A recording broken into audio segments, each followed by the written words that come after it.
할렐루야, 할렐루야. 우리 옆에 사람들과 좀 인사 나누겠습니다. 오늘 기적의 역사가 일어납니다.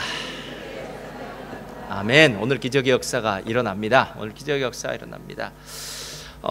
이 기대감이 있지 않으면요, 뭐 아무리 훌륭한 설교를 해도 뭐 그렇진 않겠지만 기대감이 없으면 하나님의 은혜가 없어요. 그래서 이 자리는 진짜 하나님을 바라고 하나님의 은혜를 사모하는 자들이 모여야 되는 자리고요. 오늘 하나님께서 놀라운 축복으로 저와 여러분과 함께 해 주실 줄 믿습니다. 저널 산상수훈에 등장하는 오늘 좁은 문, 좁은 길의 이야기를 가지고요, 오늘 말씀의 제목은 좁은 길로 인도하는 목자가 진짜다라는 제목으로 함께 은혜를 나누기를 원합니다. 저는 뭐 드라마를 잘 보지는 않지만 그래도 무슨 드라마가 요즘 잘 나가고 있었다, 어느 드라마가 훌륭했다라는 것 정도는 알고 있습니다. 예전에 고현정 씨가 미실로 나온 선덕여왕이라는 드라마 참 사람들 많이 보더라고요. 그래서 정말 어쩌면 그렇게 연기를 잘하는지 참 선덕여왕은 아니죠, 미실은. 그래서 그 미실 이야기로 많은 순간 그렇게 뭐 인터넷에 달구었던 그런 적이 있습니다. 선덕여왕은 신라를 부강하게 하고 김유신과 김춘추를 등용해서 통일 신라의 기틀을 마련한 아주 훌륭한 여왕이었습니다. 그런데 우리가 알듯이 엘리자베스 1세 여왕도 결혼을 하지 않지 않았습니까? 자신이 결혼을 해서 가정을 꾸리는 것보다 나는 영국과 결혼을 했다, 이 왕위를 유지하기 위해서 결혼도 포기하는 그 사람, 선덕여왕도 그랬다 그러더라고요. 그래서 진평왕이 딸만 셋이 있었는데 그 중에 있었던 둘째였다고 하는데요, 덕만공주, 그가 선덕여왕이 되었다고 합니다. 이 선덕여왕이 매력과 미모를 지녀서 많은 남자들의 사랑을 받았다고 하는데요, 그건 저는 잘 모르겠고, 하여튼 이 선덕여왕에 대해서 여러 가지 고사가, 이야기들이 삼국유사에 나와 있더라고요. 그 중에 하나가 무엇이 있느냐 하면요, 직위라는 한 젊은 청년이 선덕여왕을 짝사랑하여서 상사병에 걸렸던 이야기입니다. 무슨 병이요? 무슨 병이요? 예, 잘 들으셔야 됩니다. 예, 이런 거. 자, 상사병에 걸렸던 얘기가 들려요. 그래서 어느 날 선덕여왕이 그 사실을 알고 영묘사에 이제 불공을 드리러 가면서 이 직이라는 사람한테 내가 불공이 맞춰지면 너를 한번 아련하리라, 너를 보리라 하는 약속을 해주고 이제 갑니다. 그런데 이 직이라는 사람이 참 선덕여왕을 너무 보고 싶어서 그랬는지 어땠는지, 그날 전날 밤잠을 못 자서 그랬는지 불공이 끝나서 선덕여왕이 지나가는데 잠을 자고 있었던 거예요, 그 귀중한 순간에. 그러니까 선덕여왕이 그 자고 있는 사람을 굳이 깨울 필요는 없으니까 자기가 끼고 있던 팔찌를 그 직위한테 주었습니다. 그러자 그 직위가 선덕여왕이 떠나가고 난 다음에 자기가 잠을 자서 못 만났다는 사실을 알고 여왕의 팔찌만을 보고 어떻게 되었냐면요, 자신을 원망하며 타오르는 사랑에 진정치 못해서 불에 타서 죽었다고 합니다. 예. 여러분, 오늘 이런 이야기는 정말 잘 기억은 해요. 그래서 국가의 안정을 위해서 여왕의 직위를 유지하기 위해서 한 나라를 위해서 결혼까지도 포기했던 선덕여왕. 세상을 살아가면서 우리는 많은 상황 가운데서 선택을 해야 될 때가 있다는 거예요. 그리고 그 선택을 할 때에는 분명히 그 선택에 대한 이유가 있더라라는 것입니다. 지금은 없어졌지만 사법고시를 선택해서 법관의 길을 가려는 젊은이들이 많았습니다. 그러면 저기 노량진으로 저기 어디로 가서요, 정말 비인간적인, 정말 사람이 아닌 것처럼 공부하면서 사법시험의 패스를 위해서 노력했던 사람, 그에게도 이유가 있었습니다. 저는 목회를 하니까요, 목회자의 길을 누군가 선택했다면 이 길은 정말 하나님의 소명이 있어야 되고요, 정말 쉽지 않은 길이기 때문에 이 길에 소명이 없으면 중간중간 그만 놓고 싶은 생각이 많이 있더라는 것입니다. 목회자의 길을 걸었다면 그 길을 걷는 이유가 있어야 됩니다. 제가 왜 이 이야기를 하냐면은 오늘 우리가 선택해야 될 길, 이 길을 13절 14절에서 얘기하고 있기 때문에 그래요. 13절 14절 펴주세요. 다 같이 읽겠습니다. 시작. 좁은 문으로 들어가라. 멸망으로 인도하는 문은 크고 그 길이 넓어 그리로 들어가는 자가 많고 생명으로 인도하는 문은 좁고 길이 협착하여 찾는 이가 적음이니라. 여러분, 좁은 문, 넓은 문, 여러분 정말 많이 들어보셨을 겁니다. 좁은 문으로 들어가서 좁은 길을 걷는 것, 넓은 문으로 들어가서 넓은 길을 걷는 것, 이건 신앙의 모습인데 어찌된 일인지 많은 사람들이 좁은 문 좁은 길로 걷는 것이 아니라 사람들이 많이 찾는 넓은 문 넓은 길로 걷더라라는 것입니다. 그렇다면 제가 만약에 이 넓은 길, 좁은 길 이 얘기를 하면서 그렇다면 신앙인이 왜 넓은 길로 많이 갈까라고 생각을 하면 거기에는 다 이유가 있어서입니다. 편하니까요. 좋으니까요. 그렇게 가는 것이 별로 나에게는 큰 부담이 되지 않기 때문입니다. 그런데 반대로 어느 누구가 좁은 길이 협착해서 사람들이 찾지 않는 길, 어쩌면 세상으로부터 왕따를 당하는 길, 세상으로부터 버림을 받는 그 길임에도 불구하고 좁은 길을 선택했다면 그 사람은 좁은 길을 선택해야만 하는 분명한 이유와 목적이 있더라라는 거예요. 제가 이것을 연애와 결혼으로 생각하니까 훨씬 이해가 쉽더라고요. 간혹 젊은이들 중에는 결혼을 인생의 무덤이라고 생각하는 사람들이 있습니다. 맞습니다. 인생의 무덤입니다. 쉽게 생각해서는 안 됩니다. 결혼은 빡셉니다.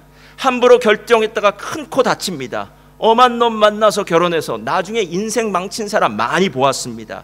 그래서 청년들은 잘 들어야 됩니다. 아무나 하고 결혼하면 안 됩니다. 이제 무거워지는 거죠. 이제 마음이. 목사님, 그럼 우리 뭘 어떻게 하라고요? 여러분, 결혼은 그만큼 어렵다는 거예요. 연애는 그만큼 쉽다는 거예요. 연애는 한 대상과 만나서 잠시 시간을 누리면 돼요. 즐거움의 시간을 가지면 돼요. 그리고 그 즐거운 시간이 맞춰지면 각자 집으로 돌아가면 됩니다. 각자 다른 집에서 살다가 시간이 남으면 차 마시고 영화 보고 산책하고 딱 떠나면 됩니다. 서로에 대한 책임은 없습니다. 또한 만나다가 헤어질 수도 있습니다. 헤어졌다고 해서 누구에게도 책임을 묻지 않습니다. 이게 연애입니다. 그러니까 연애는 훨씬 자유스러운 것입니다. 쉽습니다. 그러나 연애는 결코 결혼이 주는 행복을 가져다 줄 수 없습니다. 결혼은 빡센 것이긴 하고 정말 가끔 예전엔 그런 말 제가 많이 했는데요, 화려한 싱글 둘이 만나서 초라한 더블이 되는 게 결혼이다. 그래서 결혼 전에는 혼자 뭐 온갖 멋내고 다니던 그 아빠가 결혼 후에는 애기 저토한 거 여기 있고 이런 식으로 다니는 거, 이런 초라한 더블이 되는 게 결혼이라고 할지라도 결혼 생활이 주는 그 싱글의 삶이 결코 이해할 수 없는, 아무리 죽었다 깨나도 알 수 없는 그 행복이 결혼 가운데 있기 때문에 결혼은 힘들지만 그 결혼을 하면서 우리는 살아갈 수 있더라라는 거예요. 기독교에 대한 잘못된 오해 중에 하나가 있는데 그것이 뭐냐면요, 기독교에 대한 로맨틱한 생각이에요. 로맨틱한 기독교에 대한 오해입니다. 자, 무슨 오해라고요? 로맨틱한 기독교요. 이 말이 무슨 말이냐면요, 로맨틱한 기독교는 마치 연애를 하는 것처럼 내가 집에서 살다가 연애하기 위해서 누군가를 만나고 그 사람을 만나고 난 다음에 다시 집에 돌아가는, 책임은 없이 즐거움만 있는 것이 기독교처럼 생각할 수도 있더라라는 거예요. 주일이 되면은 교회에 와서 예배를 드립니다. 은혜를 받을 수도 있습니다. 기쁩니다. 행복합니다. 그러나 예배를 드리고 집에 돌아가고 난 다음에는 그 다음부터는 세상 사람과 똑같은 모습으로 살아가는 사람, 이런 사람들이 바로 기독교를 로맨틱한 기독교로 생각하는, 로맨틱한 기독교에 대한 환상을 갖고 있는 사람들이더라라는 거예요. 여러분, TV에서 요즘 TV에서 많이 하는 것 중에 뭐 여러 가지 리얼리티 쇼가 있지 않습니까? 정글의 법칙, 김병만 가지 않습니까? 여러분, 속지 마시기 바랍니다. 김병만은 정글에서 살지 않습니다. 잠시 정글에 여행했을 뿐입니다. 세상에서 여행할 때, 세상에서는 아니겠죠, 세상에선 아니고 세계에서 정말 여행 중에 최고의 여행지가 어딘 줄 아십니까? 지옥도 안 살고 여행하라 그러면은요, 행복한 곳이 될 수 있어요. 여행은 잠깐의 삶이기 때문에요, 조금 참으면 됩니다. 견뎌내면 돼요.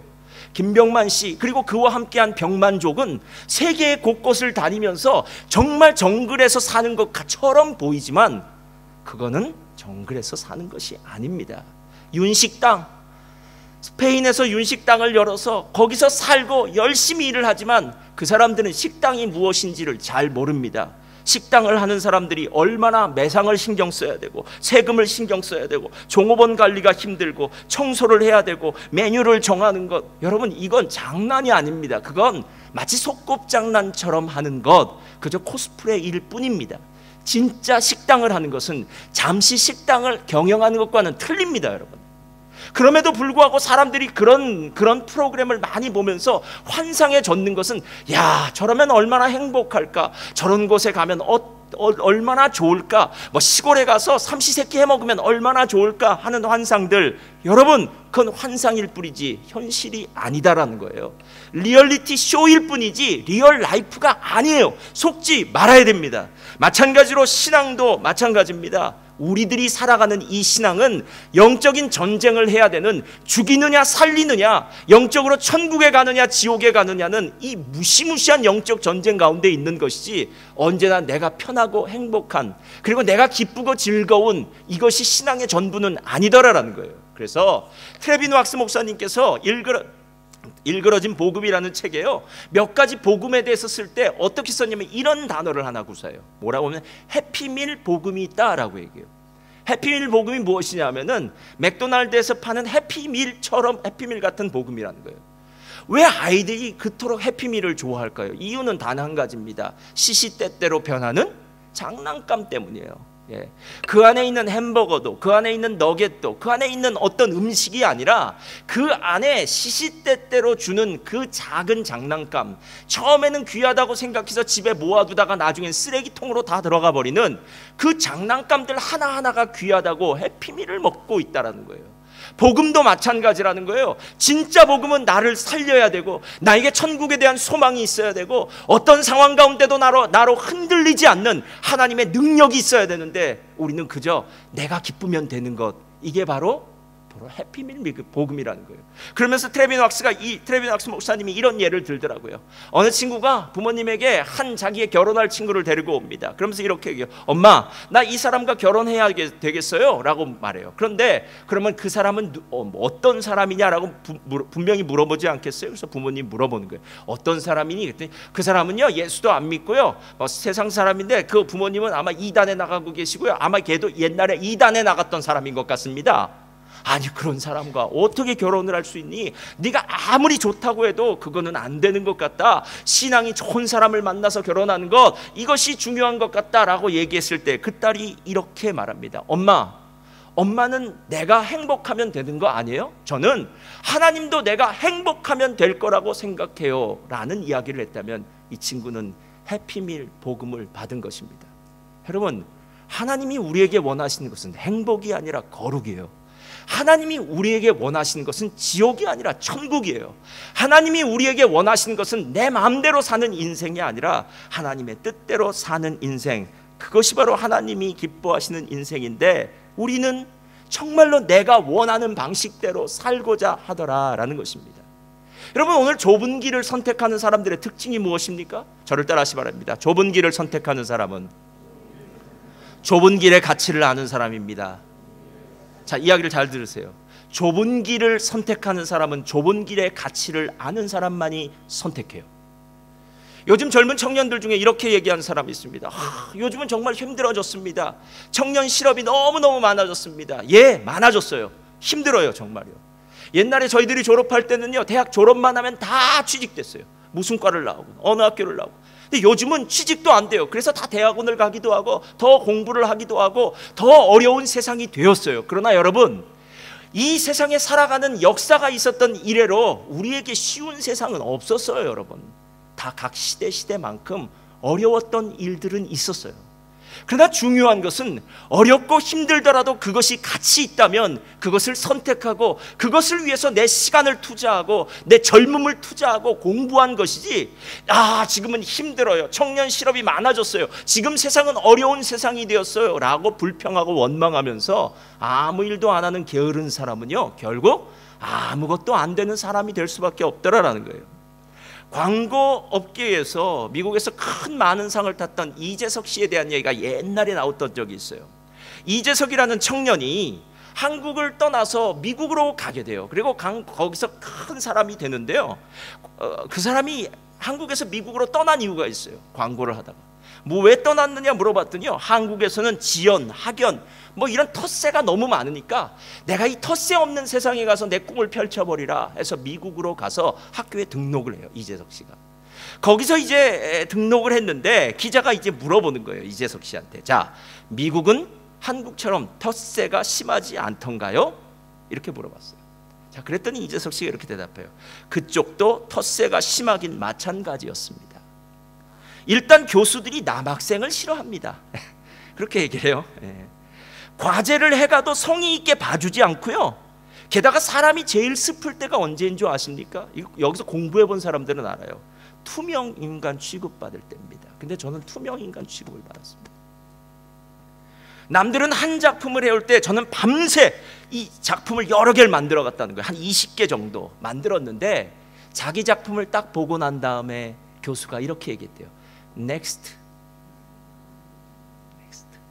그때 느끼는 이 비애감이란 이루 말할 수 없었대요. 여러분, 한국만 텃세가 있을까요? 미국도 많아요. 세상에 어디 텃세가 없는 곳이 있겠습니까? 그래서 이 사람이, 이재석 씨가, 그래? 그렇다면 내가 미국까지 텃세가 없는 곳이라고 생각해서 미국까지 왔는데 미국에서도 텃세를 부리면 내가 이제 학교를 떠나서 밖으로 나가리라. 그래서 그 해부터 공모전을 나가기 시작했대요.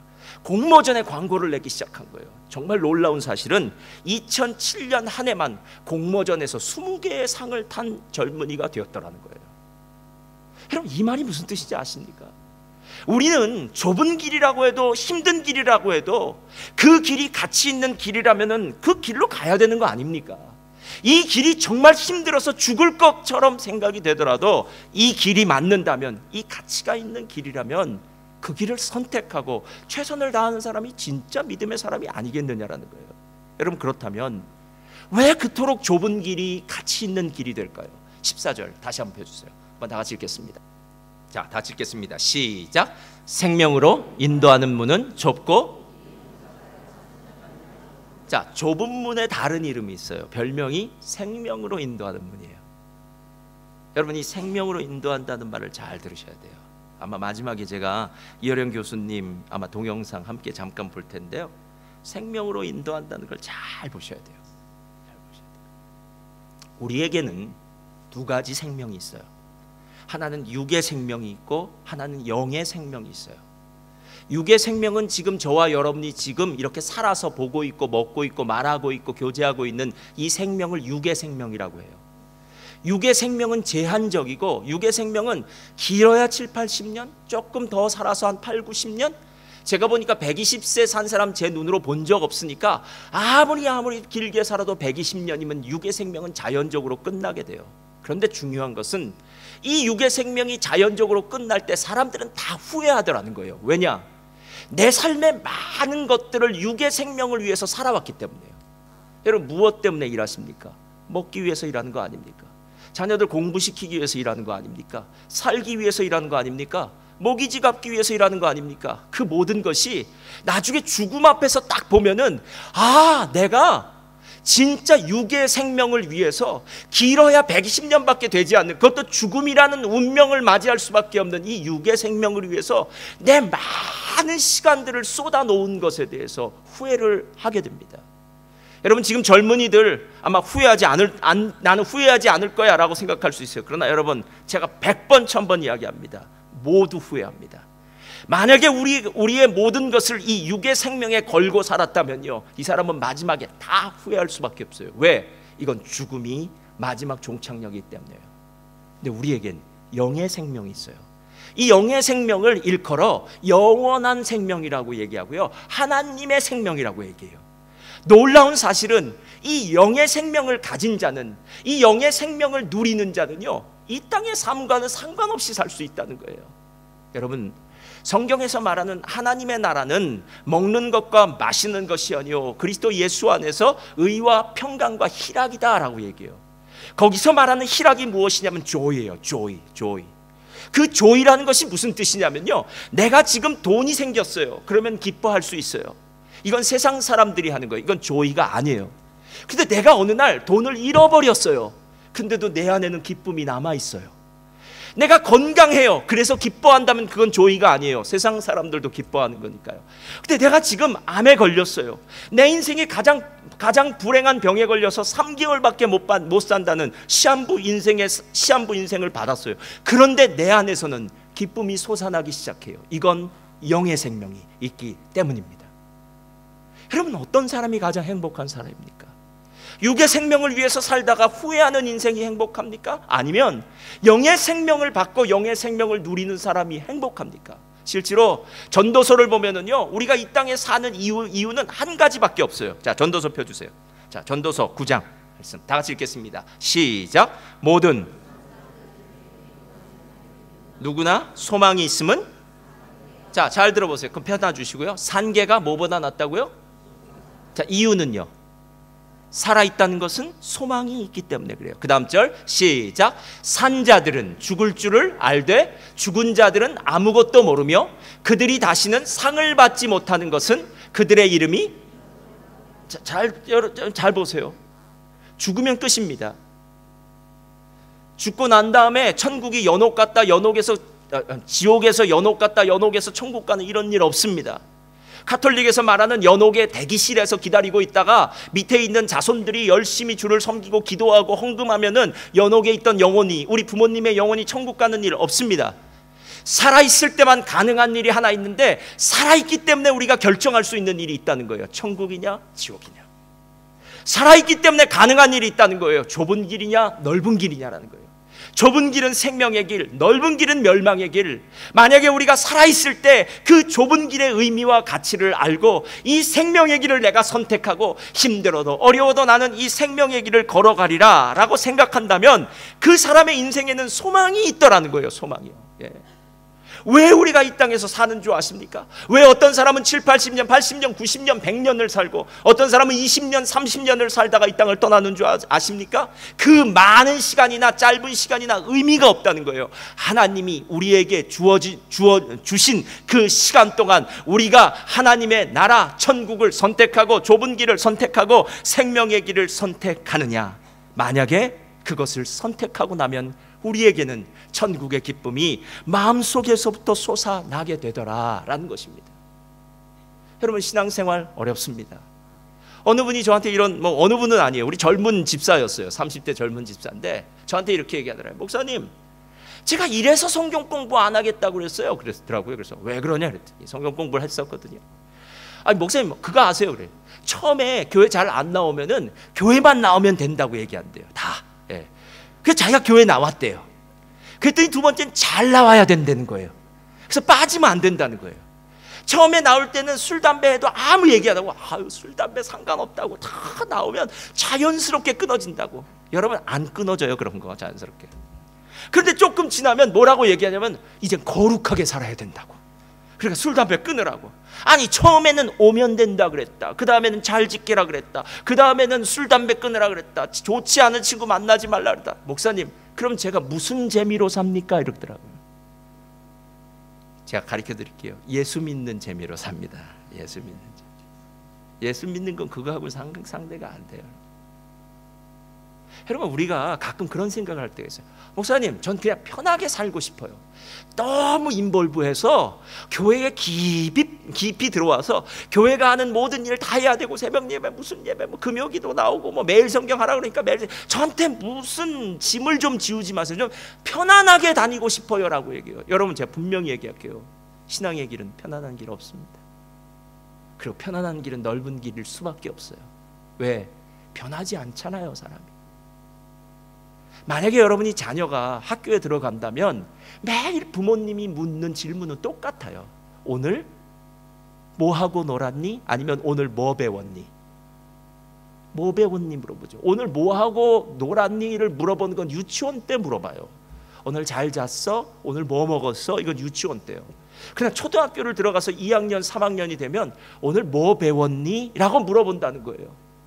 여러분, 교회를 10년 다녔는데, 20년 다녔는데, 30년 다녔는데 하나도 배운 게 없어요.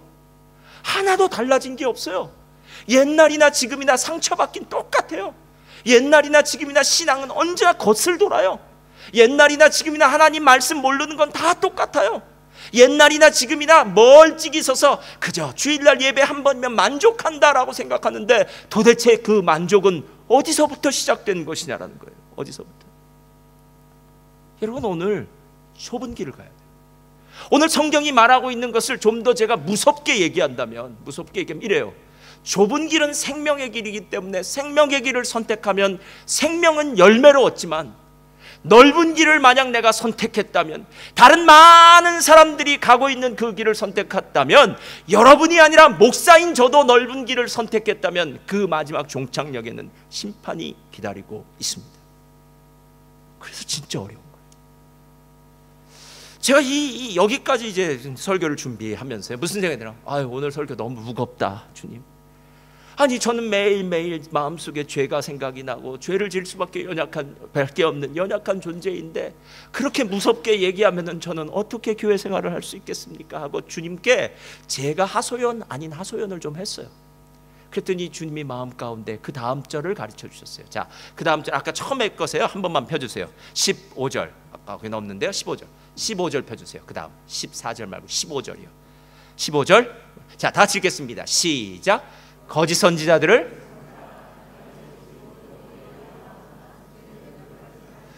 여러분 이상하죠? 좁은 길로 들어가라 라는 말 다음에 거짓 선지자들을 삼가라 라는 얘기가 함께 나오고 있다는 거예요. 제가 실제로 처음에는 그것보다 조금 더 길게 썼는데요, 아직 그 구절만 있어도 돼요. 15절. 자, 요한복음 10장을 보면은 예수님이 이렇게 말해요. 나는 선한 목자라. 나는 양을 위하여 내 목숨을 바친다라고 얘기해요. 여러분, 생명의 길, 좁은 길이 왜 어려운 줄 아세요? 그 길에 또 다른 이름이 있기 때문에 그래요. 그 생명의 길은 우리에게는 십자가의 길이기 때문에 어려워요. 십자가의 길이라서. 십자가의 길이 얼마나 어려운지 아세요, 여러분? 예수님이 40에 한 대 감한 그 매를 맞죠? 40대를 맞기 시작해요. 채찍에. 사람들이 예수님에게 침 뱉기 시작해요. 병정들이 예수님의 뺨을 때려요. 십자가에 올라선 예수님은 온몸에 있은 옷이 발가벗겨져서 사람들에게 수치를 당해요. 옆에 있는 강도가 이렇게 해요. 내가 진짜 메시아야? 내가 하나님의 아들이야? 그럼 너도 살고 한번 우리를 좀 살려봐. 사람들이 이야기하고 사람들이 비난하고 조롱합니다. 네가 메시아 아니야? 그렇다면 십자가에서 내려오라. 십자가에서 내려오라. 예수님은 온갖 조롱과 멸시를 받는 길이 바로 십자가의 길이었어요. 우리는 교회에서 조금만 오해받아도, 조금만 누가 나를 비방하는 것 같아도, 조금만 상처를 받아도 마음속에 요동치기 시작해요. 못 견딜 것 같아요. 내가 이놈 교회 다니나 봐라. 차라리 내가 교회를 안 다녀버리지. 하나님이 살아계시다면 어떻게 저렇게 나를 오해하고 나를 이해하지 못하는 저런 말을 하는 사람을 그냥 내버려 두실 수 있습니까? 번개라도 좀 때리셔서 저런 사람들을 어떻게 좀 역사해 주실 수 없겠습니까? 여러분, 예수님은 십자가 위에서 한 말씀도 안 하셨어요. 그 길이 생명의 길이고 십자가의 길이라서. 제가 이걸 보면서 이런 생각이, 그렇지. 주님이 나에게 내 힘으로 그 십자가 길을, 그 좁은 길을 걸어가라고 한 거 아니지 라는 생각이 들었어요. 주님이 먼저 걸어가신 그 길, 그리고 주님이 먼저 걸어가셨던 그 길을 바라보면서 걸어가야 되고, 주님이 한 가지 더 약속해 주셨어요. 내가 너희에게 보혜사 성령을 보내주리니, 보혜사라는 말의 뜻은 옆에서 도와주는 사람 아니에요. 그러니까 옆에서 너를 도와주는 사람을 보내줄 테니까 그 성령님이 너를 도와주셔서 너로 하여금 죄를 이기고 의의 사람이 되어서 하나님의 뜻을 따라 사는 믿음의 사람이 되어서 그 좁은 길을 넉넉하게 걸어갈 수 있는 사람이 되게 하겠다는 것, 이것이 바로 예수님이 십자가의 길을 걸어가시고 생명의 길을 걸어가시고 우리에게 그 생명의 길을 걸어갈 수 있는 그 방법을 가르쳐 주신 것이다라는 거예요. 저는 룻기를 정말 사랑해요. 룻기, 저한테 있는 최고의 책이자 마지막에 한 권을 고르라면 전 룻기를 고르겠어요. 왜냐하면 룻기만큼 구약의 은혜에 대해서 많이 언급된 책도 없어요. 은혜의 횟수도 그렇고요, 수도 그렇지만 은혜의 깊이에 대해서 룻기만큼 많이 나온 데가 없어요. 그런데 룻기를 해석할 때 우리는 룻과 나오미를 자꾸 보지만 보아스 측면에서 한번 생각해 봤어요. 여러분, 보아스가 누군지 아시죠? 보아스는 성경을 보니까 유력한 자다라고 얘기해요. 유력한 자, 지금으로 얘기한 백만장자란 뜻이에요. 그러니까 보아스는 밭을 많이 가지고 있어서 이 일대에 있는 모든 밭이 다 보아스의 밭이라는 거예요. 보아스의 밭, 다른 사람 밭 아니에요. 보아스 밭이에요. 유력한 자예요. 부자예요. 룻은 어떤 사람인 줄 아십니까? 이방 여인이에요. 개처럼 알았던 모압의 여인이었어요. 게다가 처녀가 아니에요. 예? 남편이 죽은 과부였어요. 그리고 지금 시어머니와 함께 살고 있는 비천한 여자였어요. 우리 밭에 와서 종처럼도 아니고 밑에서 이삭을 줍는 정말 보잘것없는 그런 천한 여자가 바로 룻이었어요, 여러분. 근데 놀랍지 않습니까? 그 보아스는 아무하고나 결혼할 수 있어요. 당대의 유명한 가문의 규수와도 결혼할 수 있고, 아름다운 여자와도 결혼할 수 있고, 뭐 백만장자가 된다면 누구랑 결혼을 못하겠습니까? 근데 놀라운 사실은요, 그 비천한 룻이 마음에 꽂혔어요. 저는 그 비천한 룻이 마음에 꽂힌 것이 그냥인 줄 알았는데요, 어느 신학자의 글을 읽다가 와, 이런 대단한 일이 숨겨져 있구나 하는 걸 알았어요. 나오미가 룻에게 이렇게 얘기합니다. 자, 오늘은 이제 잔치를 베푸는 날이야. 밤새 사람들이 신나게 이제 잔치를 베풀 텐데 너는 한밤중에 몰래 타작마당에 들어가서 보아스가 어디에 있는지 보고 그 옆에 살짝 들어가서 있으라 그래요. 예. 사인을 보내라는 거죠. 사인을. 나랑 결혼합시다. 친족이니까 결혼합시다. 사인을 보내요. 그러니까 보아스가 알아차려요. 보아스가 얼마나 똑똑합니까? 알아차려요. 알겠다. 내가 이 일을 내가 시행하리라 라고 얘기해요. 그러면서 그 다음날 새벽에 보리를 이렇게 대어주는데요, 한 대, 저쪽 따라서 두 대, 세 대,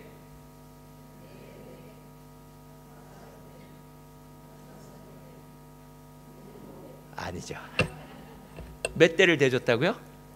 6대를 대줘요. 저는 그냥 6대 대준 줄 알았어요.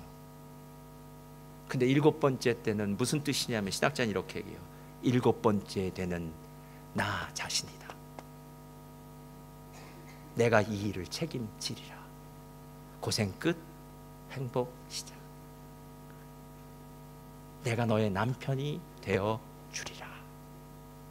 룻의 인생은 바로 7번째 대인 보아스로 말미암아 한 방에 달라져요. 여러분, 그분이 우리에겐 예수님 아닙니까? 우리는 가끔 생명의 은인이라는 사람들을 향해서 이렇게 얘기해요. 야, 저분이 내 생명의 은인이야. 평생 저분의 은혜를 잊을 수가 없어 라는 분들이 있어요. 여러분, 어떤 분들은 이 세상 살아갈 동안 우리에게 생명의 은인이 될 수도 있어요. 그런데 여러분, 예수님은 생명의 은인 정도가 아니에요. 영원한 은인이세요. 예수님이 나를 위해 십자가에 죽지 않았다면, 예수님이 나를 부르시지 않았다면, 예수님이 나를 구원하시지 않았다면, 우리는 한 번 죽는 것은 사람에게 정한 이치로되, 정한 것이로되, 죽고 난 후에는 심판이 있으리니, 히브리서 9장의 말씀처럼 심판대 앞에서 우리는 영원히 지옥에 갈 수밖에 없는 존재였는데, 예수 그리스도로 말미암아 생명을 얻고 예수 그리스도로 말미암아 천국을 소유한 사람이 되었다. 그리고 주님이 우리에게 원하신 게 뭔지 아십니까? 자, 저를 따라하시 바랍니다. 나만 바라봐. 주님이 원하신 건 이거밖에 없어요. 나만 바라보라. 나만 따르라. 나만 바라봐. 마가복음 10장 45절에 이렇게 얘기합니다. 인자가 온 것은 섬김을 받으려 함이 아니요 도리어 섬기려 하고 자기 목숨을 많은 사람의 대속물로 주려 함이라. 내가 먼저 십자가의 길을 걸어갈게. 그러니까 너는 나만 보고 따라와 라고 얘기해요. 나만 보러 따라와. 저는 예수님을 보면서 따라가는 길이 쉽다는 것을 이번에 평창올림픽에서 배웠어요. 평창올림픽 마지막에 경기 중에 메스 있더라고요. 여러 명이 함께 뛰는 거예요. 그때 꼭 앞에 붙어있는, 한국말로 탱크라고 그러더라고요. 앞에서 이렇게 페이스메이커로 막 달려주는 사람이 있어야 된다 그러더라고요. 근데 진짜 최고의 선수는 뒤에서 그룹을 모였을 때 함께 가다가 마지막 한두 바퀴를 남겨놓고 전속력으로 달려가서 1등을 한 거, 그게 이승훈 선수 아니에요, 여러분? 금메달 딴 사람. 그런데 이런 얘기를 하더라는 거예요. 앞에 처음에 달릴 때는 얼마나 힘든지 모릅니다. 내가 아무것도 없는 앞을 달려야 되기 때문에 내 최고의 속력을 내야 되고 바람을 적통으로 맞아야 되기 때문에 그 힘은 상상을 할 수 없다. 상상을 초월한다는 거예요. 근데 뒤로 달리는 건 진짜 편하다는 거예요. 그 스케이트 선수가 하는 말을 들어보니까 이렇게 해요. 그냥 다리만 몇 번 지치면 된대요. 스케이트만. 그러니까 앞에 사람은 그 앞을 뚫고 나가기 위해서 고통스럽게 나갔다면 뒤에 사람은 스케이트만 지치면 된답니다. 할렐루야. 예수님이 어렵겠습니까? 우리가 어렵겠습니까? 예수님이 어려웠죠. 예. 우리에게는 예수님이 어떻게 걸어가신지를 다 보여주셨고, 또 예수님이 보내주신 성령이 우리 안에 계셔서 예수님만 따라 살면 되는 거 아닙니까, 여러분? 예. 여러분, 왜 하나님의 말씀을 배워야 되는 줄 아십니까? 안디옥 교회에서 처음 그리스도인이라는 이름을 들었어요. 그런데 안디옥 교회에서 처음 그리스도인이라는 이름을 들을 수밖에 없었던 이유는 바울과 바나바가 1년 동안 안디옥 교인들을 가르쳤기 때문에 그래요. 성경 공부 안 하는 것은 죄악입니다, 여러분. 죄악이에요, 죄악. 하나님 말씀을 배우지 않는 것은 죄악이에요, 죄악이에요, 여러분. 나중에 하나님 심판대 앞에 갔을 때 하나님 몰라서 그랬습니다. 어떻게 이렇게 얘기할 수 있겠어요? 하나님이 분명히 어떻게 사는 방법을 가르쳐 주셨고 이렇게 살면은 생명의 삶이라고 얘기해 주셨건만 우리의 게으름으로, 아니면 우리가 아까 이야기했던 육의 생명만을 위해서 살아가는 것 때문에 하나님의 것을 선택하지 않아서 나중에 심판대 앞에 섰을 때 하나님의 책망 받는다면 여러분 어떻게 사시겠습니까? 젤스팍에 가면은요, 오리 새끼들이 있어요. 봄에 가면 알을 낳고 오리 새끼들이 엄마를 쫙 쫓아와요. 그러면 이제 엄마가 물에도 있다가 이제 바깥으로 나와요. 그럼 오리 새끼들이 이제 바깥으로 쫙 나와 뜯어요. 그 또 엄마가 끝나고 나면은 이제 쭉 따라서 물을 풍덩하고 빠져요. 자, 제가 물어볼게요. 오리 새끼들은 엄마가 풍덩하고 빠지면 그 다음에 어떻게 할까요? 엄마를 따라가나요? 아니요, 그냥 따라가지 않아요. 거기 서서 잠시 멈추어 있어요. 들어가야 되냐 말아야 되냐. 예. 물이 겁나니까요. 그럼 신기하게 엄마는 뒤도 돌아보지 않고 유유히 물속으로 가요. 그 말은 무슨 말이냐면 그 새끼한테 주는 무언의 메시지예요. 너 나 따라올래? 안 따라올래? 그러면 그 오리 새끼는 결단을 내려야 돼요. 그러면 저는 실제로는 안 그랬는데 눈을 감는 것 같아요, 오리 새끼들이. 감고 에이 죽기 아니면 까무러치기다 하고 풍덩 하고 빠져요. 근데 신기한 게 오리는 다 물에 뜨더라는 거예요. 그리고 엄마를 따라갈 수 있더라는 거예요. 여러분, 사단이 여러분에게 이렇게 얘기해요. 야, 넌 안 돼. 너 같은 게 무슨 하나님의 사람이라고 쓸 수 있겠어. 넌 성경도 모르잖아. 야, 네 사는 것이 지금 힘들어. 지금 굳이 꼭 하나님의 뜻, 그거 한 내년이나 후년이나 다 일 해결되고 난 다음에 평안하고 해지고 난 다음에 그렇게 해라. 그렇게 얘기해. 다 사단의 소리예요, 여러분. 우리에게 내일은 없습니다. 주님은 저 앞에 가시고 계시고요. 우리는 물가에서 결정을 해야 돼요. 주님 따라갈지 아니면 거기서 계속 있을지. 주님을 따라가면 생명이 있고 거기 계속 서 있으면 그 다음에 생명이 없어요. 이어령 교수님의 신년 대담이 있었더라고요. 이어령 교수님이 지금 80세가 넘으셨는데 지금 암 투병 중에 계시더라고요. 한번 켜주시고요. 암 투병 중에 계신데요.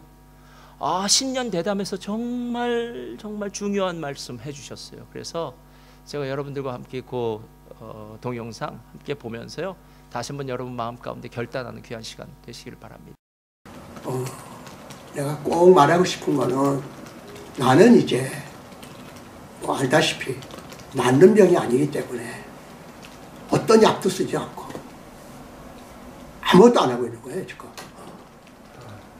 그냥 암과 함께 지내고 있는 거예요. 약도 아무것도 안 먹어요. 아무것도 안 먹어요. 왜? 마지막 남은 게 죽음은 어떤 모습으로 오고 어떻게 다가오고 어떤 발자국 소리로 오는가. 그게 종교는 죽음에 관한 거예요. 100마디 말해도 소용없는 거예요. 유일하게 죽음에 대해서 생각하는 게 종교. 과학이 생각해줘요. 정치가 생각해줘요. 경제가 생각해줘요. 한 번밖에 없는 가장 큰 사건이 죽음이야. 탄생이고 죽음이야. 탄생할 때는 예정된 거예요. 어떤 사건이 죽음 이상으로 크겠어요? 모든 게 다 사라지는 거예요. 그러니까 나의 종교는 시작하는 거예요. 지금 시작하는 거예요. 그거 맞닥뜨려 버린 거예요. 거기에서 우리 딸은 훌륭히 그걸 해냈어. 정말 암이 있었으면 숨었을 거예요. 왜? 전혀 두려워하지 않고. 죽기 직전까지 1시간, 2시간씩 교회에서 이거 하고. 그렇기 때문에 암이 우리 딸을 정복 못했죠. 죽음이 정복 못했죠. 죽음은 그의 신앙의 한 에피소드에 지나지 않는 것이 됐고, 오늘도 내 딸을 기억하는 사람들은 처참하게 처절하게 말라서 끝까지 고사해서 그 처절하게 죽어가는 모습이 아니라 하나님의 신부라고 그 빛나는 얼굴로 교단에 서서 그의 마지막 얼굴이요. 암도 못 부신 거예요. 그의 사랑과 신앙은. 그렇기 때문에 내가 용감하게 닥쳐봐야 알지만 아직은 초연하게 내 글 쓰고 할 거 다 하고 마치 영원히 사는 사람처럼 살고 있는 거예요. 그래서 내가 줄 수 있는 말은 성경의 말이 아니라 증자의 말에, 가마귀 죽으려 할 때 그 소리에 슬프지 아니한가, 사람이 죽으려 할 때 그 말이 착하지 아니한가. 죽음 앞에서는 거짓말 안 하는 거예요. 살려고 거짓말하고 돈 벌려고 거짓말하는 거지, 죽는 사람이 거짓말하는 법은 없어. 그래서 유언이 진실한 거예요. 그래서 유언 만들어주는 거예요, 사람들이. 그 진실한 말이에요. 살아있을 때부터 유언하듯이 말을 했으면 얼마나 좋았을까. 많은 거짓말 했잖아요. 죽음 앞에서는 거짓말 안 해요. 그래서 내가 지금 말하는 것은 그 죽음에 대한 것에 대한 유일한 해답을, 되든 안 되든 죽음에 대한 해답은 종교밖에 없다. 문학이 그걸 하냐, 경제가 그걸 하냐. 다 살아있는 얘기지. 삶 속의 죽음이라고 하는, 삶과 죽음이 그 뭐 등을 맞대고 있는 동전의 안팎 같은 것인데, 그걸 여태까지 몰랐던 거예요. 우리가 생명도 몰랐던 거예요. 죽음을 몰랐다는 건 생명을 몰랐다는 거예요. 그래서 나는 진리요 길이요 생명이니라 하는 말은 나는 죽음이며 생명이니라 그 얘기거든요. 그러니까 돌아가실 수 있는 하나님이야. 예수님이 돌아가실 수 있는 하나님이었거든. 우리처럼 엘레리 라바사박다니 하고. 그래서 부활을 하신 거예요. 근데 우리는 부활이라는 게 없어요. 십자가에 못 박힐 수는 있어요. 부활은 없어요.